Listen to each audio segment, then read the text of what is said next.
అందరికీ నమస్కారం. నేను అనుకోకుండా ఈ నెల 11వ తారీఖున బాత్రూంలో జారిపడడం, ఆ తదనంతరం జరిగిన మేజర్ ఆపరేషన్లో 4 గంటలు ఆపరేషన్ చేయడం జరిగింది. ఆ ఆపరేషన్ చేసిన తర్వాత ఆ మొదటి గండం నుంచి వెళ్ళి గట్టెక్కడం జరిగింది. దాదాపుగా మీ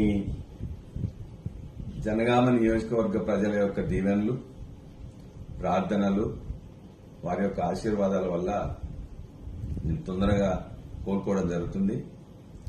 అదేవిధంగా నా బంధుమిత్రులు, మన పార్టీ నాయకులు, కార్యకర్తలు చాలా మంది ఇక్కడికి రావాలని చెప్పేసి ప్రయత్నం చేశారు. వాళ్ళందరినీ కలవలేకపోయాను.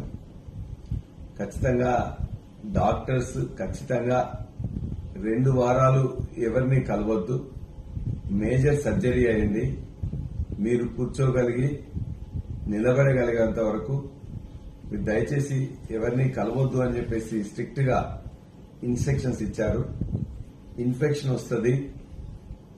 ఆ పెద్ద ఆపరేషన్ కి కనీసం 2 వారాలను కలవద్దని వారు చెప్పారు.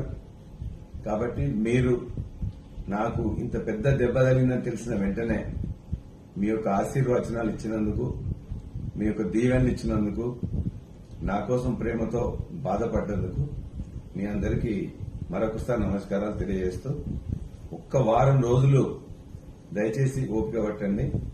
నేను మీతోని త్వరలో కలవాలని, మీతో మాట్లాడాలని, మీ యొక్క కష్ట నష్టాలు పంచుకోవాలనే దాంట్లోనే ఉన్నాను. మీకు మరింత సేవలు అందించడానికి ఒక్క వారం రోజులు మీరు ఓపిక పట్టినట్లయితే ఖచ్చితంగా తొందరగా కోలుకొని మీ యొక్క సేవల్లో నిమగ్నమైతా అని చెప్పేసి ఆశిస్తూ మీ అందరికీ మరొకసారి నమస్కారం తెలియజేస్తున్నాను.